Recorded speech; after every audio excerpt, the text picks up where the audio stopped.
Oh, sorry. So, I heard you guys like Death Knights. Worgen Death Knights, specifically.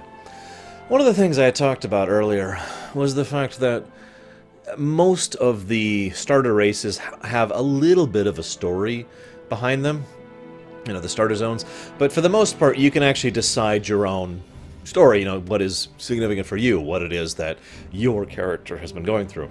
There are two exceptions to this, really. One of those exceptions is goblins, who it's pretty definitive exactly who you are as a player goblin. And the other one is Death Knights. Now, some of your backstory is up to you, but the general backstory for all player Death Knights is actually pretty much the same. You were a hero, someone who was already a champion, who was fighting through vanilla content, and then you died. And now you're that. So, without further ado,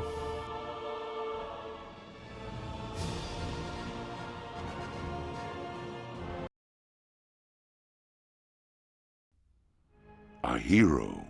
That's what you once were. You stood boldly against the shadow and purchased another dawn for the world with your life. But the evil you fought is not so easily banished. The victory you claimed, not so easily held. For now, the specter of death looms above the world yet again, and it has found new champions to bring about its final reign. Knights of darkness, wielding runes of death and destruction, bound by the will of the Lich King. This is the hour of their ascension. This is the hour of your dark rebirth.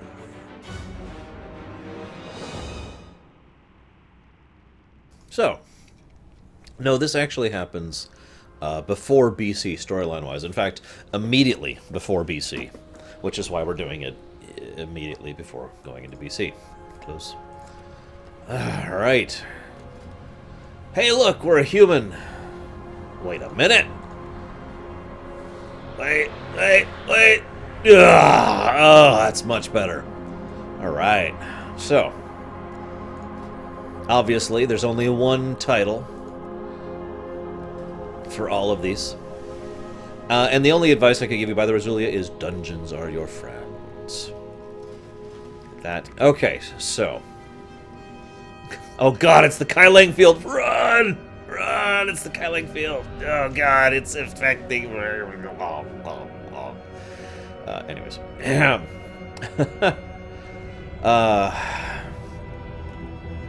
I personally do think that, yes. Ty Robot. I am someone who thinks that the leveling experience is a good aspect of World of Warcraft and something that should actually be played through and done and gone through. Gigi's, I don't understand that question. We're leading into Burning Crusade.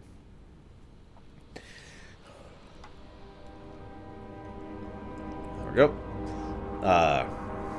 Yeah, there's a player called Kai Langfield. He's gone now, but he was there earlier. There's also a Donald Trump over here. Anyways, so why don't we talk to the false king, shall we? Speak. He's actually going to say this speech, so I'm not going to say it out loud. You know what to do. Anger, cruelty, vengeance, I bestow upon you, my chosen knight.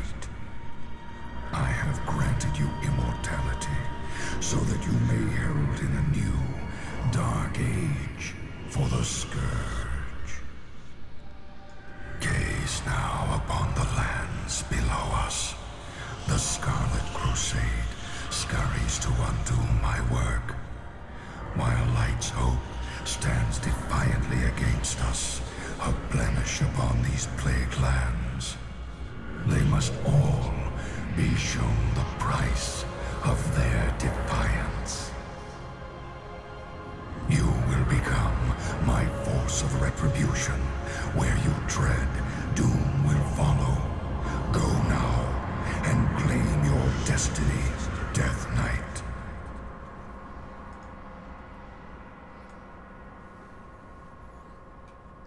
Also, Frostmourne. I agree. By the way, Michael McConaughey does a absolutely amazing job as the new Lich King voice. So as we can see, there's the Eastern Plaguelands over there. I forget the name of that area down there.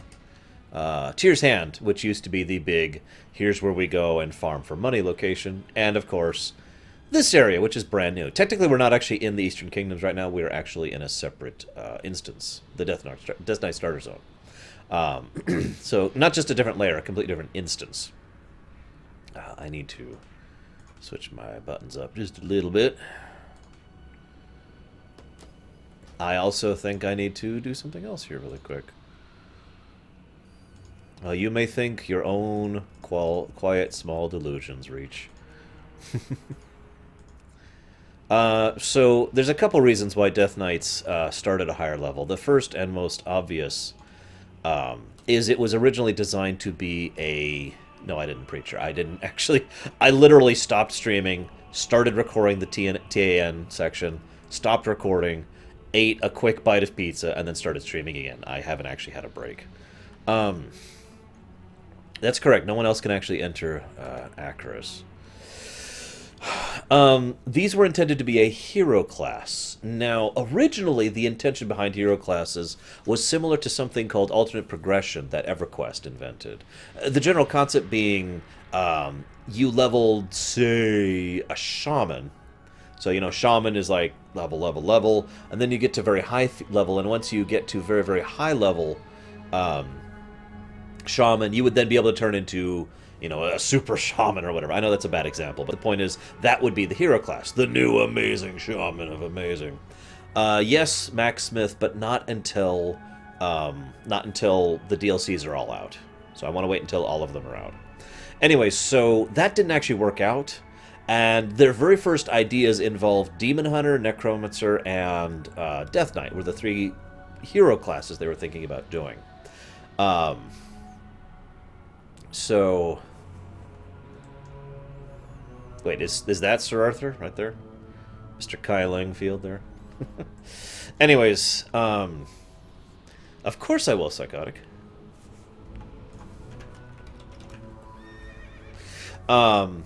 This is actually a new emote they added somewhat recently that I actually rather like here. Cower.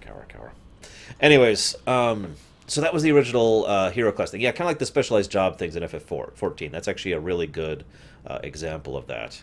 And yes, Hylisk, this is after all of the events of Vanilla, but immediately before the events of BC proper. In other words, this happens literally right after the Dark Portal has opened. And so the next thing that happens immediately next is going through the Dark Portal into Outland after this section. So that's timeline-wise where it fits. That's why we're playing it here.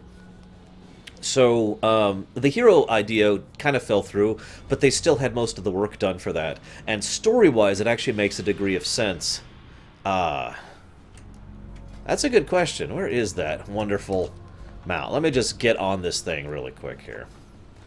There we go. I'll just sit on this while we talk for a bit. So the very next, the second reason why you get the level boost is because it makes sense story-wise. Remember, a Death Knight is not a brand new person. You know, you don't go to a level 1 and say, "Rise, Death Knight."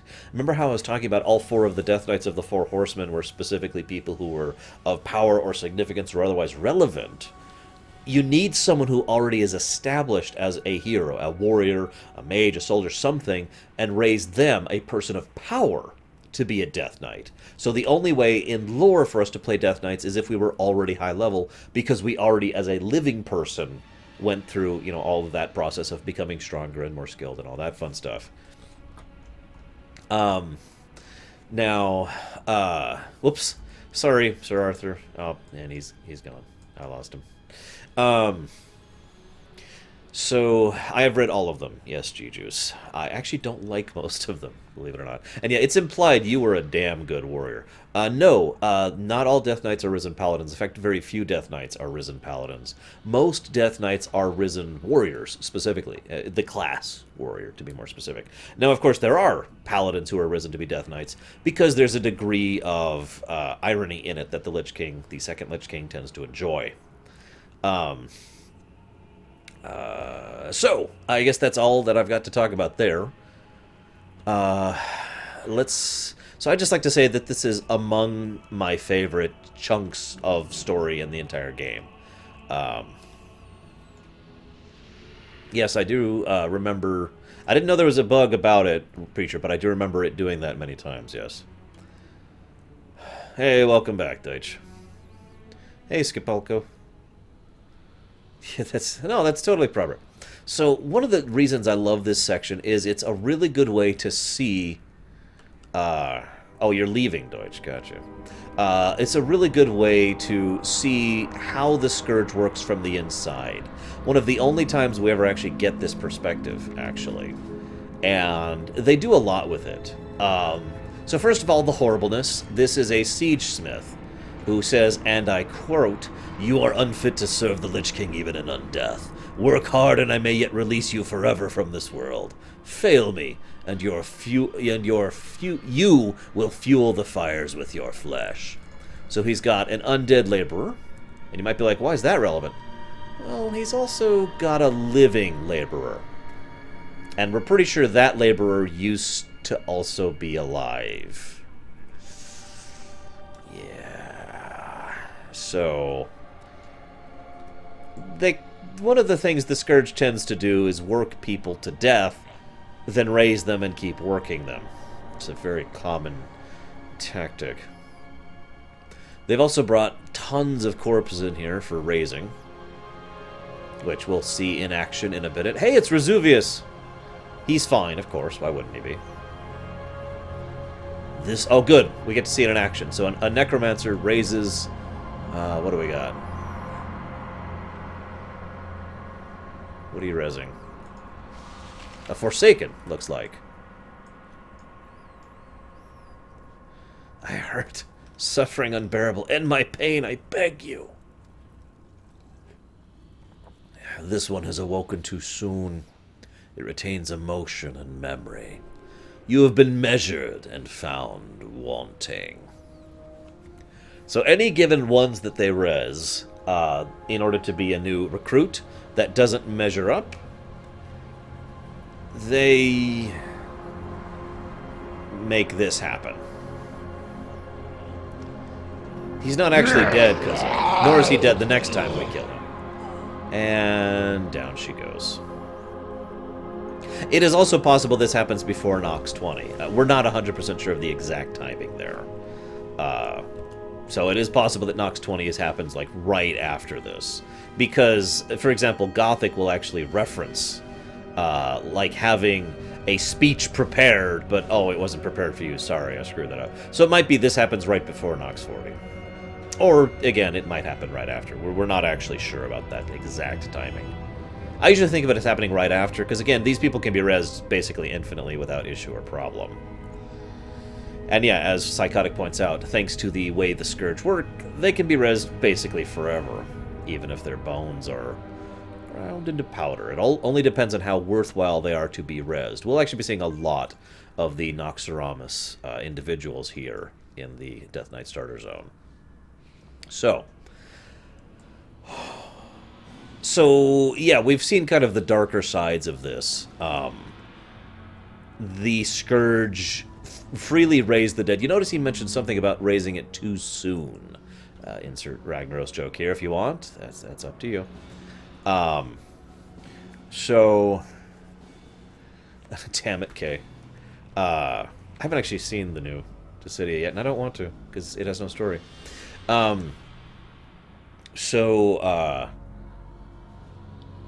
guess this is as good a time as any to talk about the three forms of undead, because that's going to be pretty relevant for a lot of things happening. So, the first form of undead is, and I've actually discussed this before, a golem. It's not actually undeath in any real sense of the word. It's literally just a golem made of bones and flesh, as opposed to, you know, a golem made of crystal or a golem made of, you know, stone or whatever. It's not really undead in any actual sense of the word. Prior to the invasion of the Scourge in Warcraft 3, undeath basically didn't exist in the setting. Not really. You know, the only types of undead you saw... hang on, let's see if we've got another good one. Who's he rezzing? Looks like a night elf this time. The only types of undead you saw were the type 1 undeads. In other words, animated bones, and that's it. As I mentioned before, Kel'Thuzad's skill was sufficient that he was able to reanimate a rat, and that was considered very advanced necromancy for the time. Obviously, the coming of the Scourge changed all of that. And I mean all of it. So, then we have the second type of undead. Now, the second type of undead is actually something that's been around since before the coming of the Scourge. The second type of undead is what is probably best to refer to as natural undead, aka a spirit. It would be actually more accurate to call the first form of undeath a golem, a construct, and the second form of undeath a dead. They're not actually undead, they're dead. In other words, if you're paying attention, both aren't actually undead. The only thing that is actually undead, that real undeath is the stuff that the Scourge basically invented. And by the Scourge, of course, I mean the Nethrezim, who are the ones who actually invented undeath. And then they share that information and knowledge and power with the first Lich King, Ner'zhul. Anyways, so the second form of undead is natural dead. Spirits, ghosts, that kind of a thing, right? The third type of undead is pretty much the other bajillion % of people we've been calling undead, and again, is actually undead. Now, even amongst the third type of undead, there's a variance. There's two types of the third type of undead. Bear with me. Obviously, a third type of undead is actually undead. They have all of their, their memories, their soul, their sentience. I shouldn't say their soul, but they have their memories, their sentience, and their sapience. They're actually functionally living beings, in a manner of speaking. And of course, most of the things that are undeath affect them. We are undead, for example, right now. This character right here, Morlar Master Xylom, is undead. Most of the people walking around here are undead. Not all of them. Abominations are undead, etc. I mentioned a variance, though. You know how I keep making the distinction between Death Knight Arthas and real Arthas? So, when you raise someone as undead, what you do with their soul varies. One of the things you can do with their soul is keep it detached from themselves. So what happens is in Warcraft terms, the soul is basically you. Everything that actually makes up you, your essence, your personality, your sentience, your sapience, etc. So, what? There kind of is a fuel deacon, and it's basically the Lich King himself. So the Lich King himself is the linchpin of being able to resurrect the Scourge infinitely. There's a couple of other things about that, but moving along. Yes, all of the skeletons that were raised in Warcraft 1 are Type 1. Exactly correct. Is she going to be one found wanting? Nope, she is worthy. That is effectively what they're doing here, Darch Monster. Yes, they are actually sitting around just kind of waiting to resurrect them until their soul detaches from their person, until their soul moves on, basically. So we've got, the undead raised body and the souls over here. The problem is we have a weird situation. Basically, an undead who is raised with their soul detached has all of their memories, but none of the personality or anything else there. So whenever that person is raised, they are basically a blank slate, effectively a new person. And almost universally, those new people are pretty horrifically evil. There's a lot of cruelty, there's a lot of darkness, there's a lot of general malaise and malevolence in someone whose soul is detached. And the reason behind that is the obvious one. The soul not being present leaves whoever is behind basically a monster. They are basically an evil, terrible, horrible thing.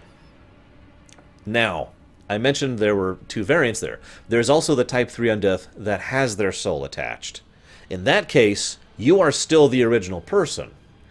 It's just you're a dead body. That's the only real difference, or a dead spirit or whatever. So, to use a direct example, if you are playing a Forsaken character, one of the actual people, the Forsaken playable race, the playable Forsaken race are Type 3 Undead who still have their souls attached. So that is you, basically. The person who died is you, but that person is now just in a new type of life. Does that make sense? Now, what we are playing right now is the first variant. We do not have our soul. Our soul is absent right now. And hey, Screenburn, what's up, dude? Shoutouts. Welcome to my stream.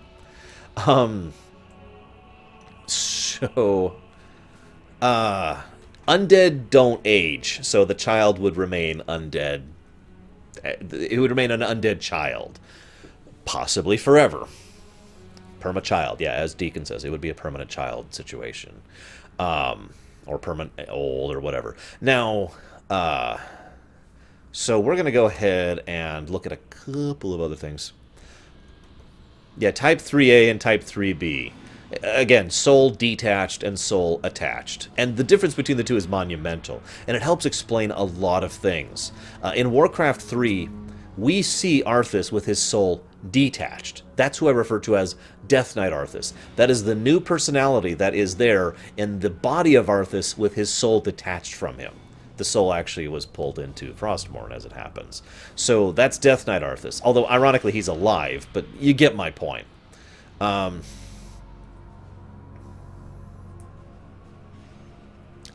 course he will, okay? Why not? There's actually a degree of explanation behind why the Death Knights go and fight the Lich King, and it has to do with the fact that the Lich King wanted them to. Anyways, so now I'm going to read a phone book for your viewing enjoyment. Cues. Calderon. No, I'm kidding. So, moving along. Let's go ahead and watch this one more. Who is this? This is a human. Oh no, this is a dwarf. So, apparently this dwarf was found wanting. Just to make sure that there's no ambiguity. What they do is they kill them again. And then put them back down to be rezzed later. No reason to waste the body, after all. They gotta wait until that soul detaches before they res them. What? No, go away. I need to turn off, apparently, guild invites. I don't even know where to do that. I know it's a thing now. Social, probably.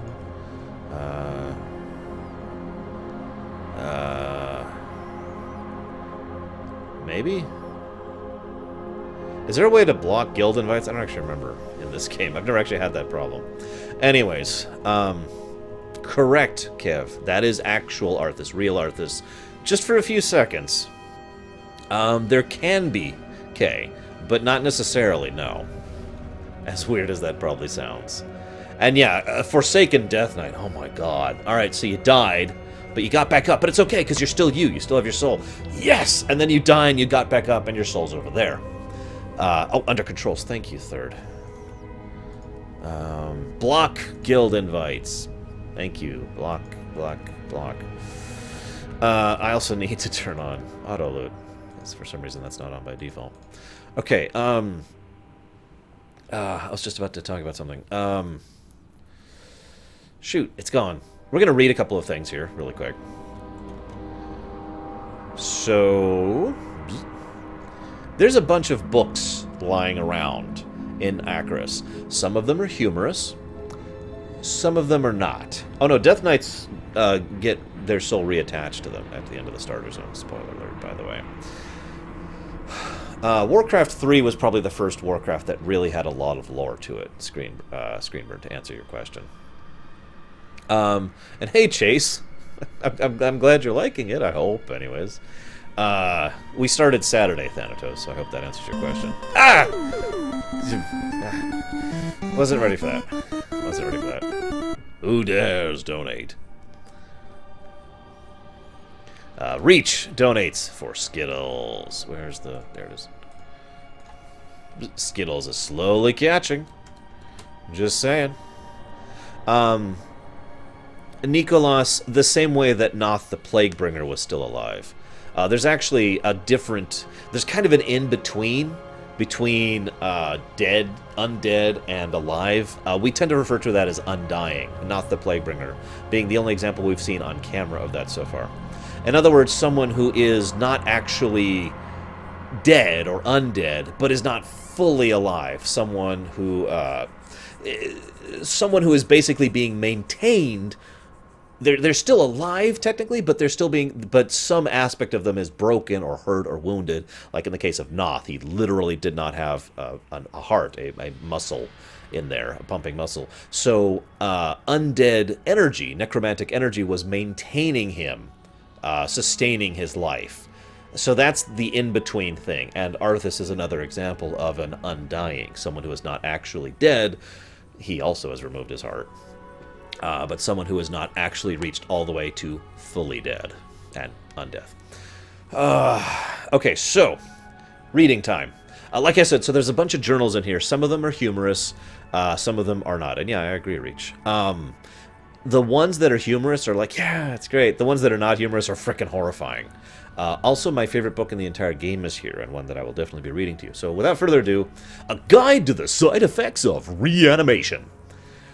Welcome to the Scourge. Now that you may have entered your true service, you may find immense relief in your liberation from various mortal inconveniences. No bothersome sleeping to take up your time anymore, nor any great need for shelter from the elements, and you are even free from the mild irritation of cutting hair and nails. How delightful. However, there are a few almost insignificant details to being undead. Number 1. Keep an eye on your rotting. Some is alright to scare your foes, but an arm falling off in mid-stab is just embarrassing.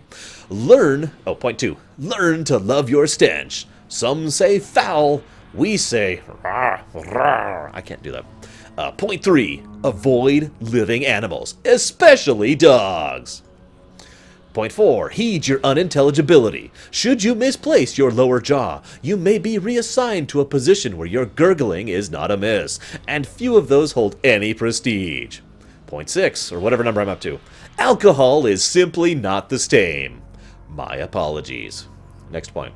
A bloodbath a day keeps the living away, although adding bubbles is frowned upon.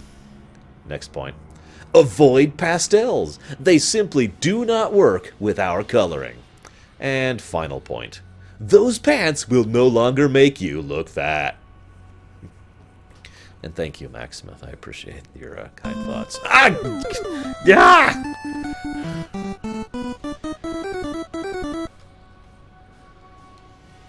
Well, you failed, Reach. You were too slow. I finished reading before you interrupted me. I would love to never have to sleep again. I have so many things to do all the time. So another thing we'll get here is a few little tidbits of reports. So some people don't fully understand just how infiltrated the world is by the Scourge. Now, I mention this because this will actually be kind of a plot point in Cataclysm as well. Most people didn't understand how commonplace it was that people had members of the Twilight's Hammer infiltrating them. It's pretty much the exact same for the Scourge. The Scourge have agents everywhere. And one of the more quietly chilling things is how much information they have on everything that's going on. For example, report from the Eastern Kingdoms. Death Breach, Eastern Kingdoms. Instructor Resuvius spoke out earlier this week, reiterating his policy on mutiny and insubordination. Any Death Knight who dares desert the Scourge will meet a fate far worse than death. Their suffering will see no end. I will see to it personally. Okay, that's not a lot of information. Let's go see what the report is from the Undercity. Oh, he's fine, Nikolaos. Undercity. Our reports inside the Undercity report that the Horde is mobilizing to eventually do the assault on Northrend. The Horde troops, most of them are returning from deployment in Outland, are now gathering and preparing to strike at Icecrown. Furthermore, covert agents report that the Forsaken's Royal Apothecary Society has ramped up activity lately. While nothing is confirmed at this point, rumors fly that the Society has made a breakthrough in their plague research. Again, this is only hearsay, but all forces are advised to give Forsaken alchemists a wide berth. And of course the Forsaken are infiltrated. Now is this... So this is a nice little tidbit here. One truth in undeath. Behold the finest of ironies. The living ascribe unto undeath all the most sickly attributes of their own lives. Hopeless servitude, savagery, stillness of spirit, We serve. The living serve too, although they serve kings, warlords, druids, priests, gods, men, beasts. We serve only the mighty, unifying will of the Lich King, which compels us into prosperity and unity. Yeah, I was going to comment on that in a second, Kev. I wanted to read this first. For all the endeavors of men, there exist only endless records of tragedy, cruelty, betrayal, and selfishness. For the Scourge, there is only efficiency and totality. Serve the Lich King in life, or serve him in death. His is a way of choice, whose roads lead only to fulfillment. Cold in flesh, but warmed by unity, the mighty Scourge are one nation, one mind, one being. True cold dwells in the heartless gaze of guards who turn away sickly refugees from their neighboring country in a time of war. Are all men of one kind? Nay, divided in their icy hearts. Raise high our ideals, and bring low our foes. Fold their broken into our number, until all serve the frozen throne.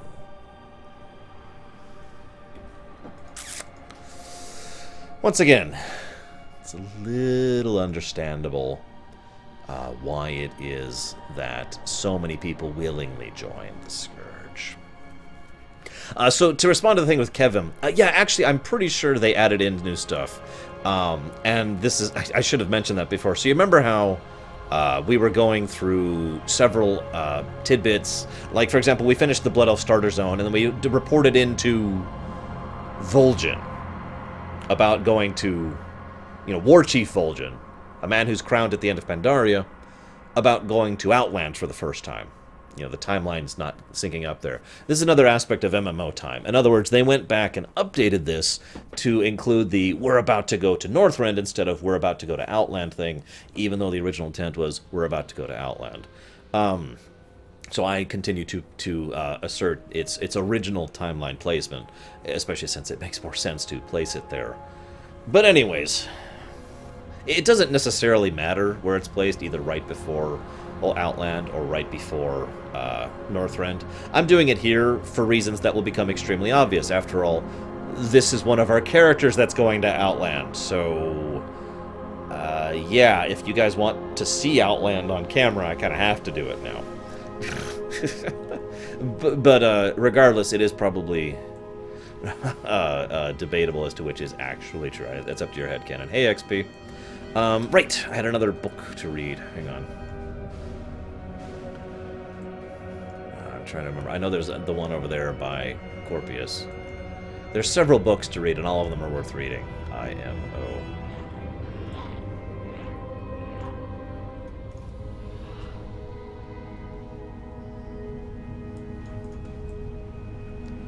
Vol'jin is how it's pronounced. What do you want from me?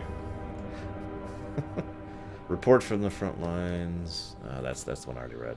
There's a couple of repetitions of them here or there. Well, like I said, if you prefer to think of it that way, there's nothing really preventing you from doing so, and it would fit in a similar manner. Attention, Geists. I warned the lot of you that the next campaign on which I spent more time cleaning my boots than kicking infants, heads would roll.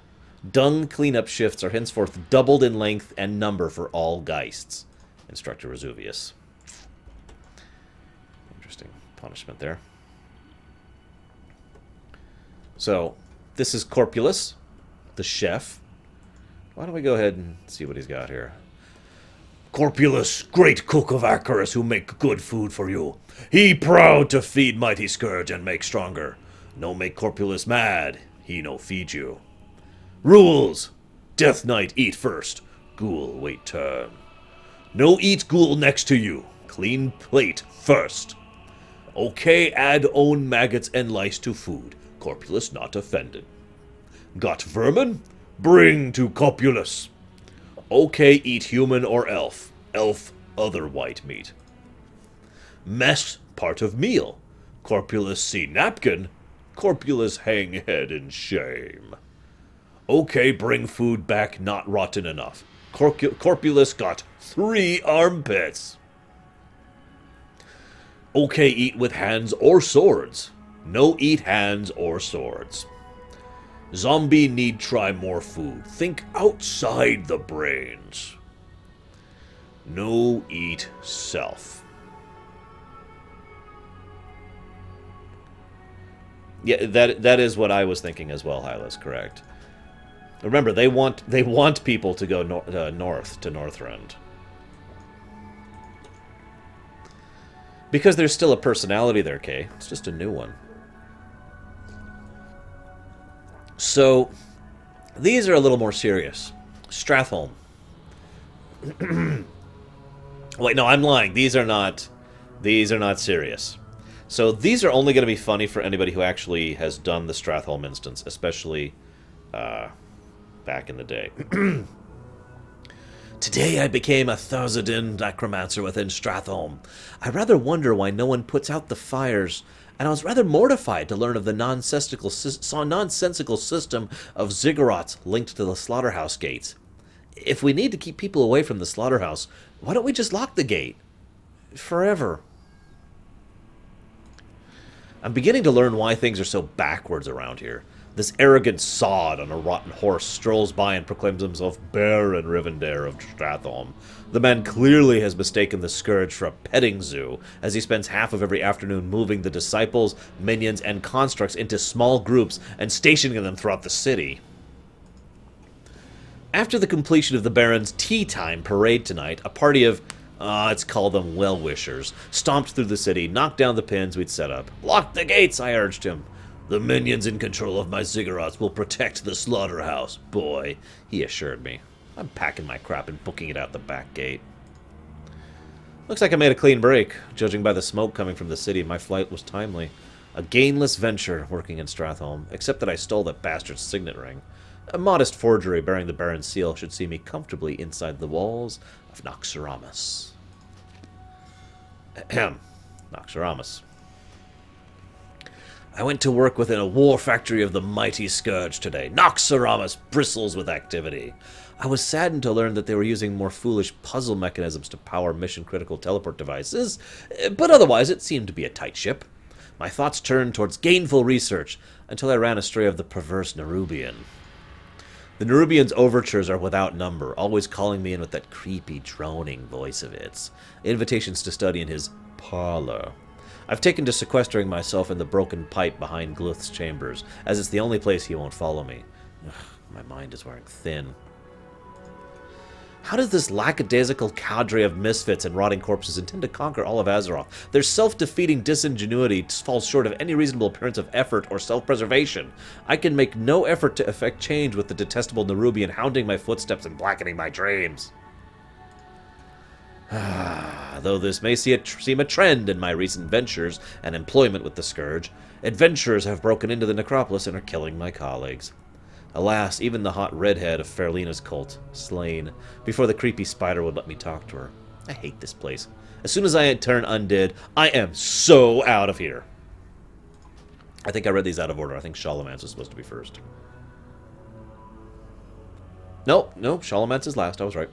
I've earned the chapter's favor at last and been granted entry into Shalomance today. My final ascent into glorious undeath begins. Nope, I was wrong. Shalomance was first. Sorry, guys, I read them out of order. My apologies. It's actually Shalomance, Stratholme, Noxoramus. Anyways, so this is actually the first one. Things within Shalomance are far more rustic than I had expected. Research materials are strewn in awkward piles, some sealed together with wax dribbled from old untended candles. Constructs, spirits, and demons roam the halls untended. I must say I expected more from such practiced necromancers as these. Today a troop of brigands broke into the school and began slashing their way through the crypts.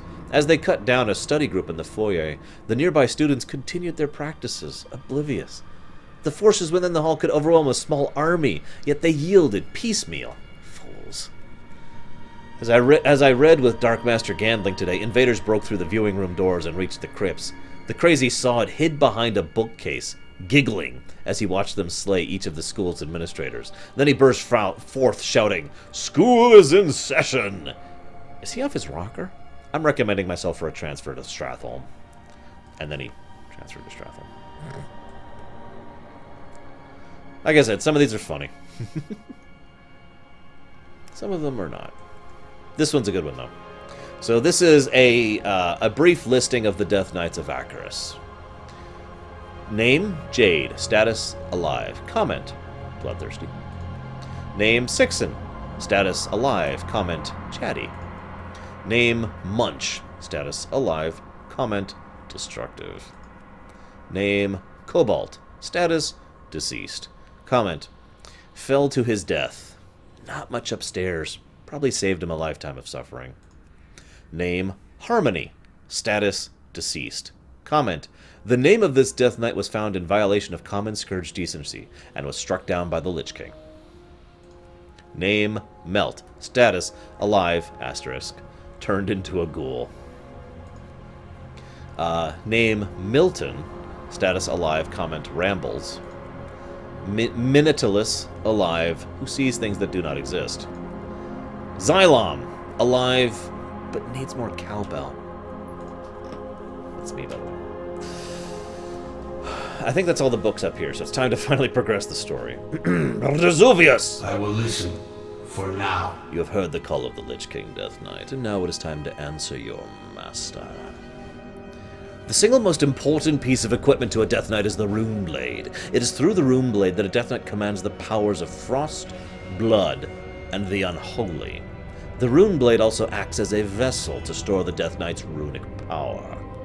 The time has come to create your first Rune Blade. Search the weapon racks and locate a battle-worn sword. Once found, take it to a nearby rune forge and use it to create a Rune Blade. Leave me be. So this is actually part of the Scourge's philosophy. They do make their own stuff from time to time, but the majority of what they use is repurposed equipment. And that's deliberate. They deliberately don't want to make new things sometimes. I'll talk more about that when we get to the book that is relevant to it. So we take a random sword from the other packs of random swords here. This one, in this case, is coated in dried blood. Let's take it over to the rune forge here.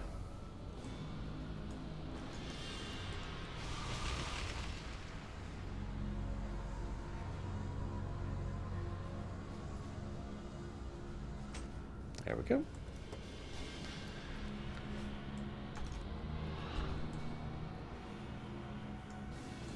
We press on. The Rune Blade is an extension of your being. A Death Knight cannot battle without a Rune Blade. Well done, you have successfully created your first rune-bladed weapon. With it you will sow seeds of chaos and destruction. In your wake will be a bloodied field of battle, littered with the corpses of all that would dare oppose the Scourge. The mark of war is etched indelibly upon your soul, Death Knight. You have learned the dark art of rune forging, and with it you will engrave runes of power into your weaponry. Preparations for battle must be made. Return to one of the rune forges and harness it by imbuing your weapon with a rune of power. Suffer well. Let's go ahead and equip that.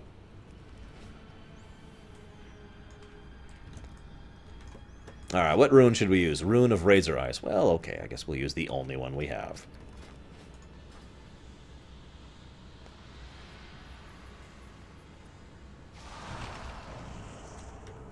I suppose this is a good time to talk about how the rune blades work in general.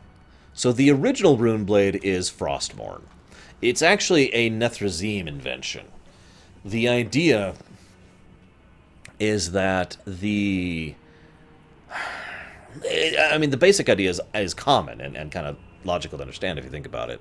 There are runes on a weapon, and those runes empower the weapon. But a rune blade is actually a little bit more specific than that, because they specifically have runes for the three elements that the Death Knights pull from. Blood, unholy, and frost. The three aspects of death, actually. Blood being life and the perversion of life, unholy being death and decay, and of course frost being the aspect of the cold emptiness that all undead tend to feel. So those are the three things that most embody undeath in general. All three of those things also have a lot to do with the Lich King, both the first and the second. And I did, by the way, psychotic. What? Remember these words, Death Knight. The Rune Forge is a scourge instrument. It exists only in Acherus, Noxeramus, and the Heart of Icecrown. You may only emblazon your weapons at a Rune Forge. The endless hunger will soon take hold of you, Death Knight. When it does, you will feel pain immeasurable. There is only one remedy for the suffering. The hunger must be sated. I give to you the key to your salvation. Chained to the heart of Acherus are those deemed unworthy of the Dark Brotherhood. Use the key to free an unworthy initiate. Allow them to equip their gear and battle you for their freedom. Kill them, and the pain will cease. Fail, and suffer for eternity. Live or die, the choice is yours to make. And the actual quest dialogue says, Tomorrow it's your life is or another theirs. day. So this is how the third type of undead function. Okay, that's actually a lie. The Lich King builds into most of the undead that he raises, most especially the Death Knights, a compulsion. That compulsion being the will to kill. It's kind of like hunger, really. Like, if you don't eat for a long period of time, it'll hurt. And it'll hurt worse the longer you go without eating. With willpower, you can go without eating for a considerable period of time. But you eventually do need to eat. And that's how this type of undead compulsion works. These types of undead, and again, it's not all Type 3 undead, so to make that clear, but a huge number of the ones that the Lich King raises, and again, pretty much all Death Knights, have that compulsion. In other words, while they still need to eat food and whatnot, they still need... Really, Reach? Really? I'm going to go ahead and put that towards the far left one, because you didn't actually specify Reach, so I think I'm just going to... Anyways, so yeah, the compulsion is to kill. They have to kill. Now, it has been noted in lore that it's not really specific what they have to kill. They have to kill something that's living. You know, they have to kill something, and that will sate the hunger that is built within all of these different Death Knights and whatnot. So there are Death Knights out there who have tried to go without killing for long periods of time, and they have ended up suffering extensively for it. Most Death Knights, you know, the Death Knight players and whatnot, who have existed post-Wrath, the ones who have decided to try and make a life for themselves, which I'll talk about more later, they usually find some kind of a job which involves them killing lots of people so that they can continue to eat, such as it was. Hey, I found a gnome. So this is also a very Scourge thing. So these are people who, like me, were raised up and failed. These were considered unworthy. So they're chained here. They were given a very simple choice. They will stay here, chained, forever, basically. However, if they are freed by someone like me, and they kill that someone, they will have earned their place within the Scourge. As you can actually see, every single race is represented here. All of them are present. We'll go ahead and kill a gnome, because screw them. Obviously, we are also... This is the other side of this. We are proving that we are worthy of being Scourge and being a Death Knight. You need something?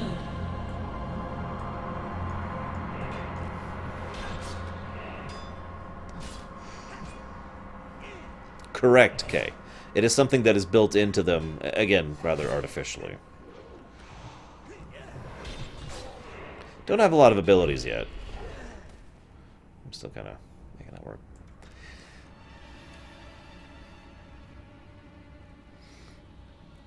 Exactly, Hylisk.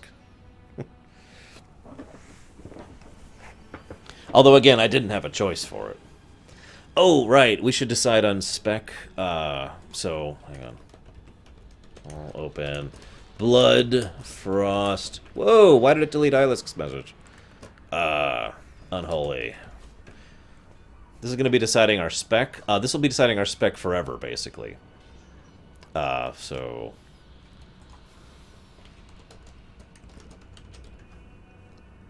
There we go. Sorry, Hylisk, I think it was the paragraph sensor that caught that one. Not all Forsaken have it, actually. Can people steal your loot? Kind of, but not really, and also not anymore. You need something? As expected, my chosen knight has triumphed. You are ready, Xylom. Behold Acherus, the grand citadel of death. Ashes. It has no equal in the world. Not even the mighty Noxoramus could withstand a direct assault from the Ebon Hold. Looming over the face of the necropolis is the all-seeing eye of Acherus. From it, the Master is able to see great distances into the territories held by our enemies. What the eye sees, the Lich King sees. Hylisk, stop. Where was I? And now the time has come for you to peer through the eye. The Lich King has called to you, Xylom. Go and suffer well, brother. There's work to be done. It's the paragraph censor is what's catching Hylisk. I already read your thing, by the way, so you don't have to repeat it, Hylisk. Let me unban again.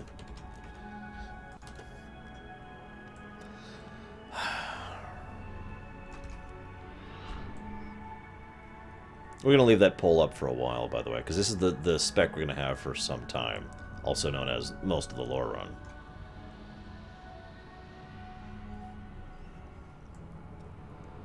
Also, note how he's pretty much always flanked by the Valkyr. I'd like to tell you lore about the Valkyr, but what I knew about them has apparently been proven to be wrong, thanks to Legion. So here's the honest answer. I don't know what the Valkyr are anymore. They're just a thing. I know what they can do. I know that they have a unique and critical form of mastery over undeath, being able to raise Type 3 undead of both varieties. But that's it. Yes, I remember Psychotic. It's up to you, Reach.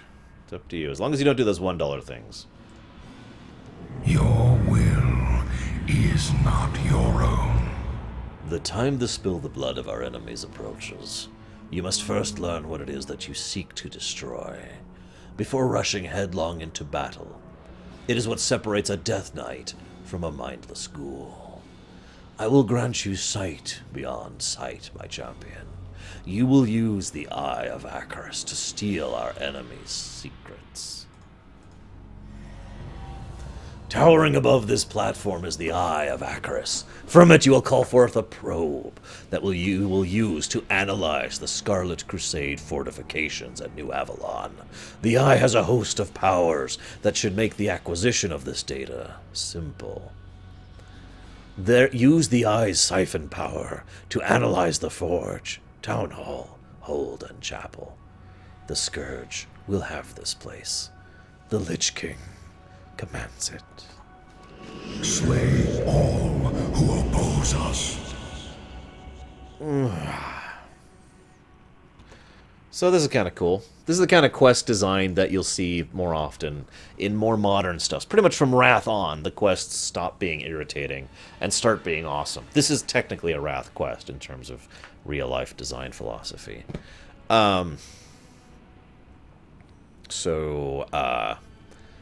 Instead of going and getting 5 bear asses, we do this.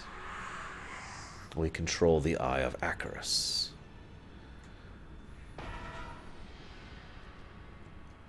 Yeah. Here's Acherus itself, by the way, the place we just left. Again, a necropolis, but that's a battle necropolis. Yeah, isn't it, Reach? So that's a battle necropolis, not like Noxoramus, which is more of a mobile headquarters kind of a thing. So this is funny. This is technically what we call a vehicle quest. Vehicle quests became much more common in Wrath. They were technically invented in BC, though. So we have a couple of abilities. You see, we get brand new abilities in the vehicle. We can gather information. We can summon ghouls on an enemy. Or we can stealth, so nobody can see us. So, just to give you an idea of what it's like, you see those down there? That's the High Abbot. And those are regular citizens of this area. And the High Abbot says, none of you could possibly have anything to... Oh, crap, I didn't mean it. None of you could possibly have anything to worry about. Basically, the local people are complaining about the Scarlet Crusaders who have recently moved in and taken over.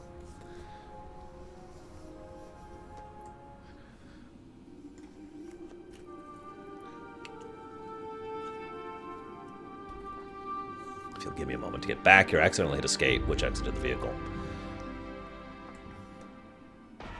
There we go. Okay, so take 2 here. Now, if you get too close, they'll actually see the eye and start attacking it and be like, no, it's the work of the Scourge, and then you gotta zoom away and de-aggro them. So, I mentioned the ability to summon ghouls.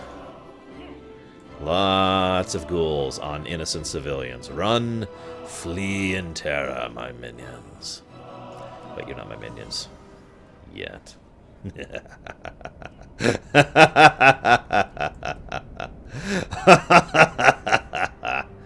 Yeah, this area will... Well, you'll see. I want to point something out, too, because this was the first thing they ever invented. This is the first time they invented something that I think is one of the best ideas WoW has ever had. It's called layering. I'll discuss it more in detail when it becomes more obvious later on. So, I just want you to see how this area over here looks. We'll be seeing a little more of it later. But, you know, nice, simple, you know, there's the horses, and there's green, and there's grass, and there's a lumber mill over there. Just kind of put this place into your mind. There's a pumpkin farm right there. See it? They refer to it as phasing, yes. I refer to it as layering, because I'm weird. But yes, phasing is what I'm referring to. I'll describe it later. It'll be much more obvious when I have an actual example to show you.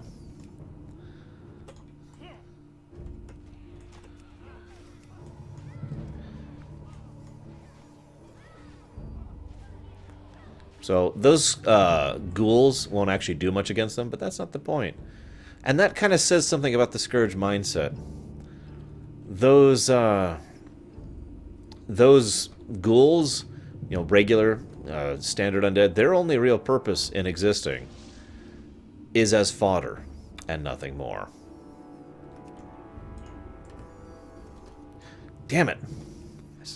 I keep hitting escape by accident. I shouldn't say by accident. I'm doing it on purpose.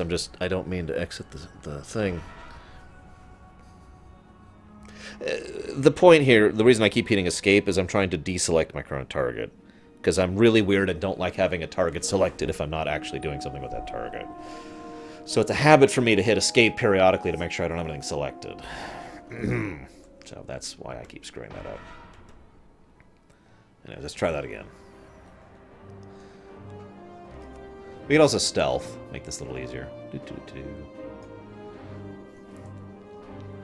We are literally a sphere of darkness right now. There we go.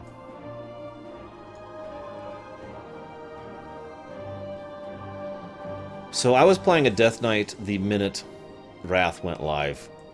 You would not believe how crowded this place was. Oh my god. It's not the most crowded I've ever seen any thing ever, but whew. I am Horde for life, Sir Arthur, and always will be. And I'm on Kargath. Bow to your master. They prepare for battle, as expected. But there is something else. I sense an old enemy. An enemy I destroyed long ago. It matters not. We will send the full might of the Scourge against them before they have a chance to evacuate their homes and put in their defenses. By the way, nice little side note here. That thing he's referring to will come back all the way in Northrend.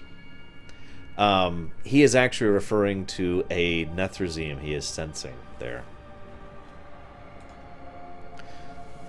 Listen well, Death Knight, for I give you the words that will start a war. My final judgment has been passed. Death to all.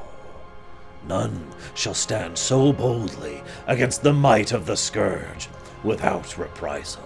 As you have served me well in your first task, so too shall you serve me in your next. Take my judgment to High Lord Mograine at the command post of Acherus. Tell him to begin the assault, and when the crusade has been dealt with, we will finish off the Argent Dawn. Call conquer in my name.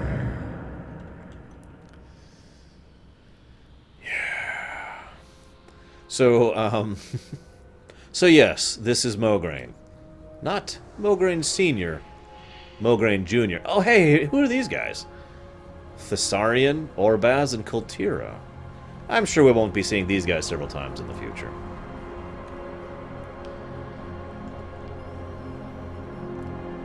A couple more books to read before we advance the plot. Forgive me. Report from the Dragonblight. Prince Valinar is looking for an exceptional Death Knight to travel to the Dragonblight and lead an elite cadre of soldiers in a strike against the Red Dragonflight. Your training is nearly complete, he said recently. The time has come to strike against those who would protect the living. We shall show them the true meaning of Dragonblight. Alexstrasza, Red Dragon Queen and arguably the Scourge's most powerful enemy in Northrend, has been seen building up her own army of his late, though it is assumed her efforts are aimed at the rogue Blue Dragonflight. And hey, Ezra.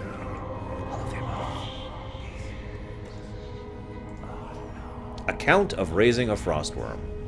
The hulking bones were nearly swallowed by the snow, but there was no mistaking the grim claw that jutted upwards, twisting in solemn agony. The necromancers assembled around without a word, forming a ring around the dragon's corpse. They stood still for a moment as the wind encircled them with gusts of snow, and then the ritual began. Spokes of unholy light emanated from the center of the frozen bones, crackling through snow and ice until at last the immense remains were fully exposed. With a gesture from the Grand Necrolord Antioch, the bones shuddered and lurched into place above ground, rotating. The necromancer's incantations swelled as they began forcing sentience into the creature's remains. Violent contortions racked the body as the worm's consciousness fought against its corrupt reanimation. A thin shriek pierced the air, igniting it with its gasping ribs, spreading across its lips and lending an eerie cognizance to the sockets in its eyes. The Grand Necrolord came forward and spoke. The Lich King has seen fit to raise you to serve the Scourge.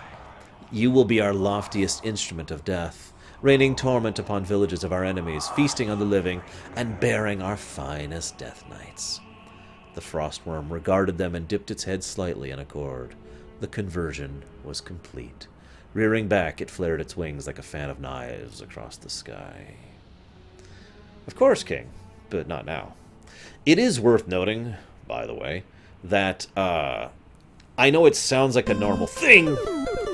You failed again, Reach. Do you want me to refresh that? Reach refund that, because I'm not going to stop reading the books, dude. It is worth noting, even though it's kind of a normal thing at this point in time, that the fact that the Scourge have the ability to resurrect frostworms is a big freaking deal. The fact that they can raise dragons as undead. Yeah. Is this the one I want to read? Yes, okay, so we'll actually read that one last. That's the big one, the one I've been reading up to. Oh, I didn't even see the kappa, I'm sorry. Yes, the frostworms are undead dragons, because... rawr, as they say. Yeah, by the way, this whispering you're hearing?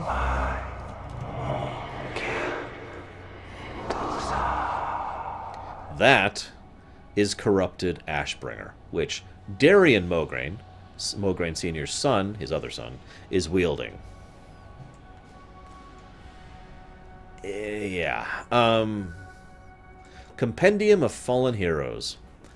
Tartek the Enraged, one of the most powerful abominations the Scourge has ever created, assembled by the Lich Aminar the Coldbringer to assist in setting up the base at the Razorfen Downs. Tartek single-handedly felled more than 1,200 Quillbor before finally being overcome.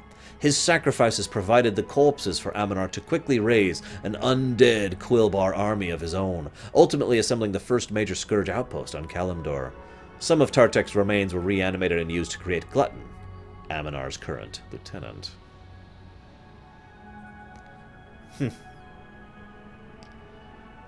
Oh, okay, Reach, if you insist.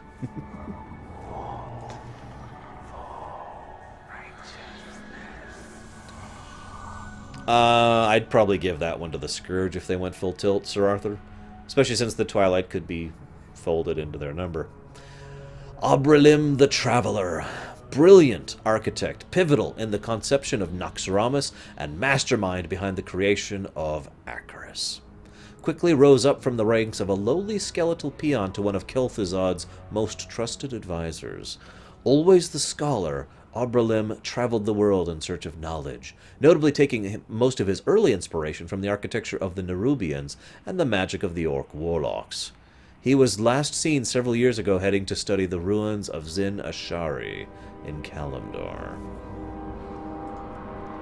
Diodor the Damned, human necromancer, one of the first members of the Cult of the Damned and decorated hero of the First War, successfully led a contingent of Scourge to victory during the first and second Summertide assaults upon the Scarlet Monastery, killed in action during the third and final Summertide assault, which was successfully repelled by Scarlet operatives that had finally figured out his modus operandi. Kirkeson the Zealous, a powerful lich who reported directly to the Lich King himself. A decorated veteran of countless battles, Kirkeson designed and led the Siege of Sanguine, one of the largest organized assaults on Light's Hope Chapel. Despite overwhelming odds, his attack was quickly countered and his forces suffered enormous damages. Kirkeson himself received a critical blow from Lord Maxwell Tyrosus and is no longer able to assume a corporeal form.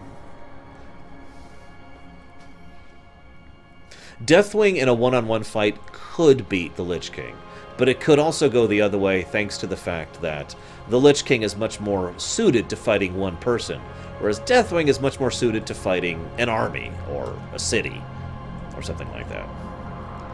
As I like to say, Deathwing is a destroyer, but the Lich King is more of a fighter. Here we go. Right, so this is actually something that will come up in Northrend.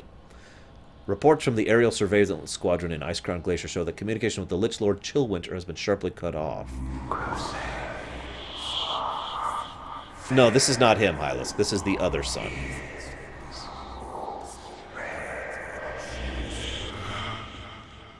Chillwinter was last seen piloting the Necropolis Talramos over Borean Tundra on a confidential mission. Our diagnostics show his communications crystals are fully operational. It's just dead silent. So the one I want to read the most... Oh, shoot. There it is. The Decree of the Scourge. This is the writings of Kel'Thuzad. Chapter 1. The roots of the Scourge are sown in the folly of all races. Our rise to power is the product of the sins of those who mean our end. The so-called heroes of the land fall before us by resorting to a measure of our ideals to bring forth their envisioned victory.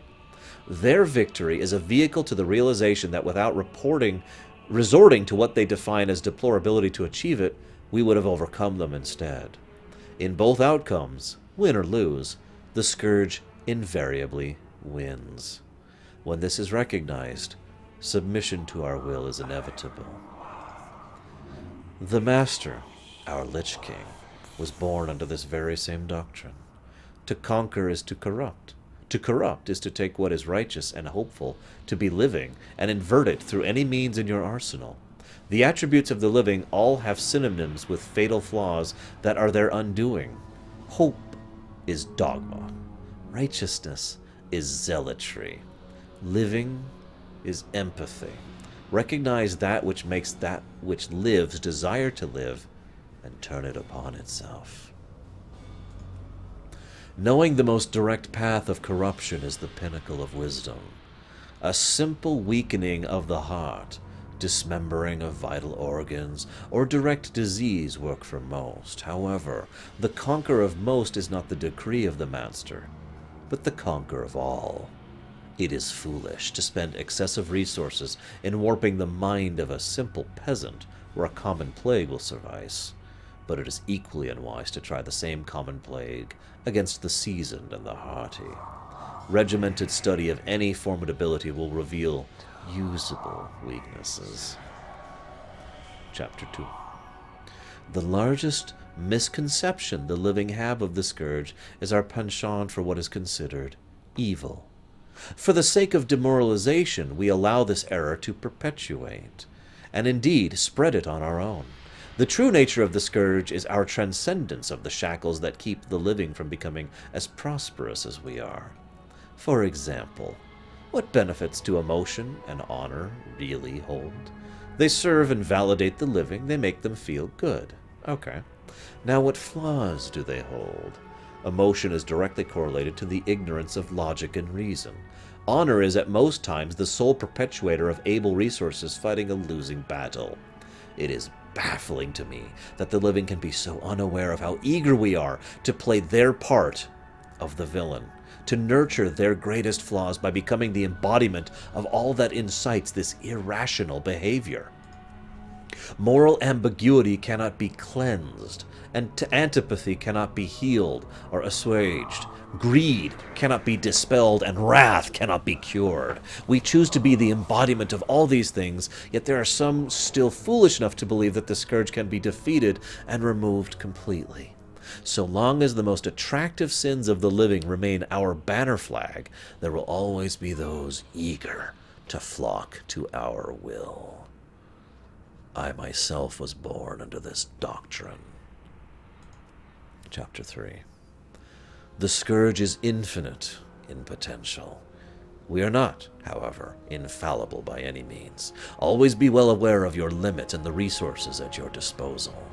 Always have an exit strategy. Sacrifice of eager minions to your ends is a cornerstone of scourge philosophy. All manner of bravery, martyrdom, or compatriotism for anyone but the master is imprudent, and severely punishable.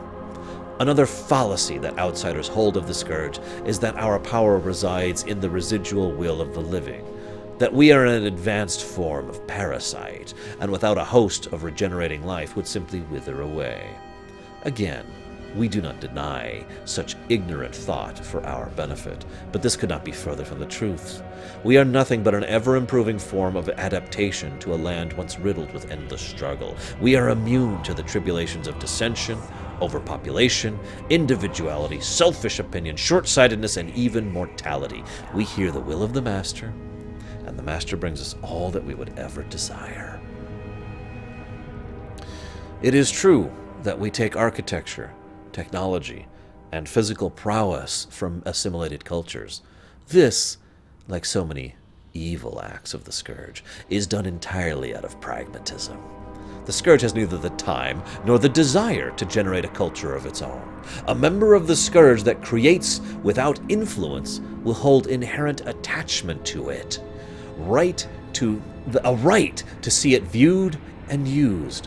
This leads to individuality, which leads to dissension. Creativity is a flaw of culture, but a minor obligation when dealing with simple needs like buildings and equipment. It is not your duty to question or care of the origins of your resources, only in how usable they are. The scourge is the will of the land. All manner of life kneel to our will with an ease that yields a single conclusion. They need us. They yearn for our salvation. There is no resilience to our practices, no immunity to our commandments. We are every bit the inevitability that a natural life holds. Death. Death comes with every life, and undeath comes after every death.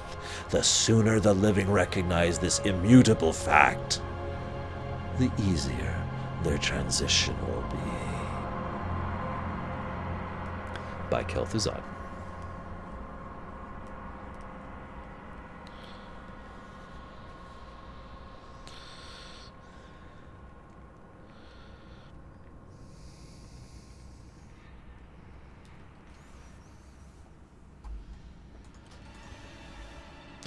There's a reason I wanted to save that book for last.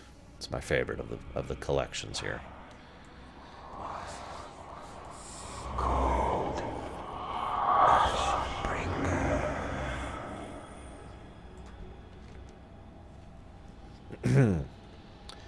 The horns of this war will soon echo across the land, waking the dead, calling forth the scourge war machine.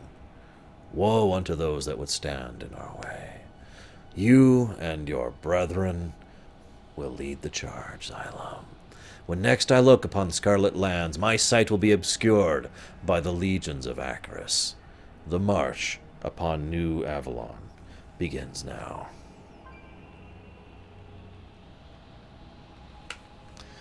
And now we get the best thing ever, which I want to talk about a little bit. Scourge Commander Thalanor awaits your arrival at the overhang, located directly southeast of your current position. And go there. Oh god, the noise. Hang on. Okay. So we now have dominion over Acherus. You may not be able to tell the difference, but we're basically running around at mounted speed now. This is something I have argued many times needs to be added to other capital cities. That problem has kind of been removed because now we can fly in other capital cities. But I just think it would be a cool thing if you added a quest to any given capital city. Yeah, sorry about the noise, guys. That was loud for me, too. If you added a quest to any given city where you could, like, become a master or a lord or whatever of it, and then have this, the ability to just run around on foot at epic mounted speed. I'm not sure why that was so loud specifically.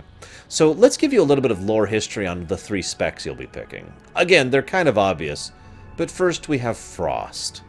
Now, Frost is all about the cold of death, being able to be absent. It's kind of a similar take on the Void.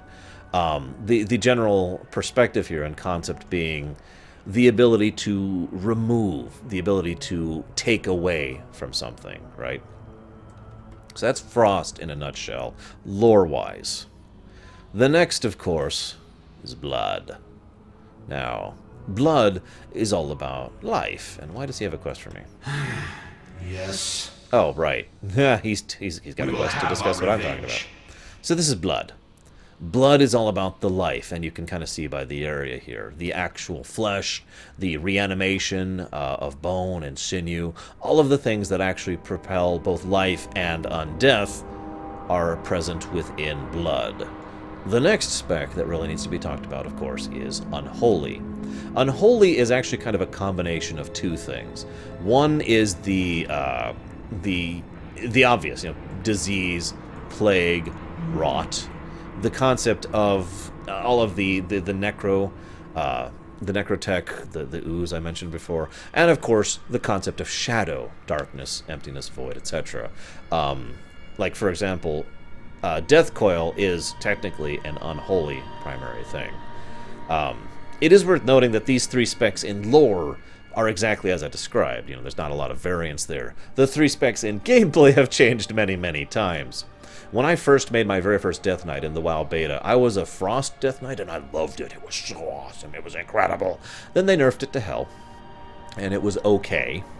Then I switched to Unholy for a bit. Then they made... So Frost was originally kind of the tank spec, but not really. Later on, they changed it so Blood is the tank spec. So if you're a Blood, you are now a tank Death Knight. And I gotta admit, that actually makes more sense to me than Frost. Blood, again, is all about the life, and, the concept of literally stealing the enemy's blood and life essence and soul, and defending yourself with it makes a degree of sense to me, lore-wise. But, so now Blood is tanking. Frost is about massive spiky damage. Unholy is steady, continuous damage, to kind of really summarize the 3 gameplay-wise. Speak your piece. So, yeah, that's nothing. There's nothing to be had there. So now, we're going to go this way. So again, I would really like it if this dominion over a city thing was a thing, but I understand why it isn't. Let's see something. Oh, right, this is a quick little thing, just a little bit of tid note. So this is Suixi, the Banshee. She no longer trains Death Knights, having grown weary of the cretinous initiates and their constant questions. She was in the beta, and she was how you would get training in the beta. And there's a joke here that I don't know what it is, I don't get the reference, but that's why she's still here, in honor of what she did in the beta. I like the idea of Frost tanking too, don't mistake me. I just also get why they did Blood. Unholy is the only spec I think that really doesn't have any purpose in being a tank spec. You know, Hylisk, I'm going to answer you as honestly as I can. Oh, look, there's something else that's distracted me. I'll answer that later, Hylas, because we haven't really talked about Mograine yet. I would like to talk about Mograine when it becomes a little more relevant. So I will actually answer that question. But you're not going to get a big special answer. It's not a big deal. Get on with it. The war has begun. Let's go. There's Down below. work to be done. No. This is the Death Knight racial mount. Yeah. I'm not actually a fan of the chicken. I have it, but not a big fan. I use a different mount on my Death Knight. So here we are, some blighted ground, just some bare bones, no pun intended, of a setup going on here. And I may be going to get dinner in a moment. You'll have to forgive me to check something. Actually, why don't I just get up? This will be easier than texting. I will be right back, guys. Ugh.